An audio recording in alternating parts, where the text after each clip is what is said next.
Hey everybody, day 4 of shoulders here. We'll cover 3 different things for shoulders. I want to show you a different way to do cars for them, and then we'll get PAILs and RAILs for flexion and extension. I did actually just kind of come across something that I found very interesting for myself. So I know this isn't going to be impressive to most of you, but for as long as I can remember, I've never been able to sit anywhere near cross-legged. And last night I was just down on the floor, and granted I'm not in the most comfortable position here, but just from the last probably 6 weeks or so of doing cars, I've gone from really only being able to sit here to relatively comfortably being able to get to kind of more of a standard cross-leg position. So just one of those things that even if you're not noticing kind of the new ranges of motion while you're doing day-to-day stuff, you will kind of stumble upon things of your squats feel better, or just random things like this where you realize, holy cow, I can get into some different spaces and move in different ways that I haven't been able to for, like I said, for as long as I can remember. So just wanted to share that with you. This stuff does work. You really do need to do it consistently, but you can kind of undo and fix and alleviate a lot of the tightness that you've kind of unfortunately earned over the past few years, decades, whatever it is. So just wanted to share a bit of a success story. So first thing we'll do is I just want to show you a scapular-specific car. So we've been doing our normal shoulder car, which is incorporating the shoulder blade and the ball and socket.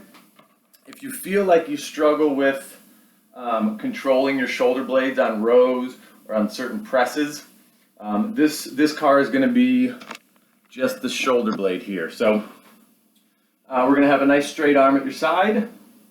The hand or fist should stay pretty much right next to your leg, and we'll get through kind of our main 4 directions on shoulder blades. So elevation, protraction, which is going to come forward, depression, and retraction. So we're just kind of drawing a square.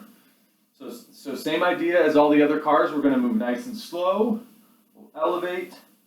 I'm going to try to protract my shoulder blade without my hand coming with.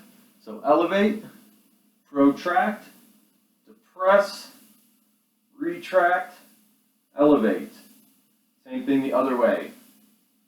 Press, protract, elevate, retract. Now notice how I'm trying to keep my head and neck in the same posture, not diving forward. Nothing's moving but the target shoulder blade over here. So that's just a little more specific way to work the shoulder through a car if you feel like you struggle with scapular control while you're working out or doing whatever.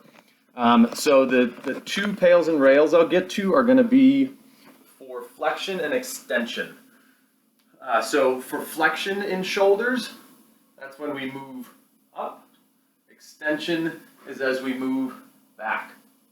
So this one especially can feel a little funky, so you do need to find the proper setup for it. So I have a table here that is the right height for me. I just have one of the boys' blankets on it to pad my hand a little bit. So I'm going to actively show myself my end range of flexion. So that's about here. Again, now we're trying to really get ball and socket movement. So I'm not going to hike up and elevate to try to find more range. I'm only working ball and socket. So again, notice how I'm not leaning forward to find more range. I stand nice and tall. I have my palm up, so the back of my hand is down on this blanket. I'm going to sink just a little bit to add some more extension here. I'll wait for my 2-minute stretch. Stay nice and tall. After my 2-minute stretch, from the ball and socket with a good straight arm, I'm going to start pressing down into the blanket back there. I'll press for 15, and then I'm actively going to reach and lift. So here's my push and pull. After this rep, I'm gonna sink my body a little bit, hold on to this new angle. I'll push for 15 from the ball and socket, and then I'll lift for 15.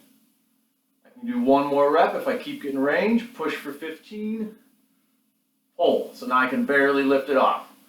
So that's for extension. Go ahead and pause and give that a shot. And now we'll get to flexion. So I use a door frame for this. I'm trying to find as much range as I can overhead. So I find my end range. Again, I'm not using my lumbar to get higher. I'm keeping my abs tight, my head tall. I reach until I hit my end range of motion from the ball and socket here. I'm going to lean into it a little bit to find my stretch. You might get some lap. You might get some capsule. So I find my 2-minute stretch. Now I'm going to push down through the door frame for my 15-second push. And then I'm going to reach up off the wall. I'll lean into it a little bit. Relax. I'll do that again. 15 seconds down. Keep my same posture. 15 seconds up. So scapular car, flexion and extension, PAILs and RAILs. We'll get 4 exercises here to use that new range of motion. All right, so first simple exercise. We'll go on your back, feet up. All I'm doing is trying to reach my thumbs to the floor. If you have extra room, you can take the thumbs out. We'll get the hands to the floor. Good. Reach, work through the ball and socket. Put some force into the ground if you can reach it. Make sure we don't lose this position. You'll find more range if you arch. We want to stay tight and get the range out of the ball and socket here. Second exercise. We're going to work the opposite. So now we'll do into extension. So let's get internally rotated. Abs are tight. Work that new extension up to the ceiling. Let's get about sets of 10 of these. Notice I'm not elevating. Notice I'm not bending my arms. Reach through the ball and socket. Hold on to that internal rotation. Third exercise.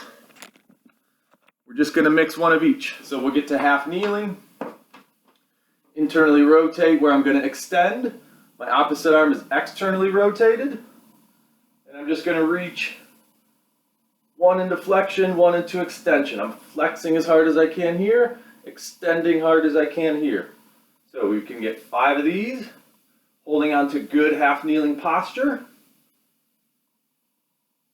So this glute's squeezing, I'm pushing down, engaging my hips and abs, staying nice and tall. So 5 each on that.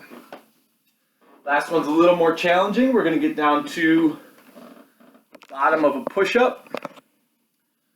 So you'll notice here, at the bottom of a push-up, my shoulders are in extension. So this angle where my elbow is above my shoulder is extension. Once I get to about here, I'm not in extension anymore, really. So all we're going to do, engage the abs and glutes. And we'll hold an isometric hold. My chest is still touching the floor, but I'm holding up all my weight, trying to own this extension right here. It's a little more obvious that I'm in extension when I straighten my arm out. So we'll hold for whatever a good challenge is. So we got on your back, thumbs to floor, on your stomach, thumbs to ceiling, half kneeling with 1 flexion, 1 extension, and then that isometric hold out of the bottom of the push-up. Go for about 10 of each, and 5 each on half and half flexion extension. Hope this works out for you. Shoot me a text, email, whatever with any questions, and I'll see you tomorrow.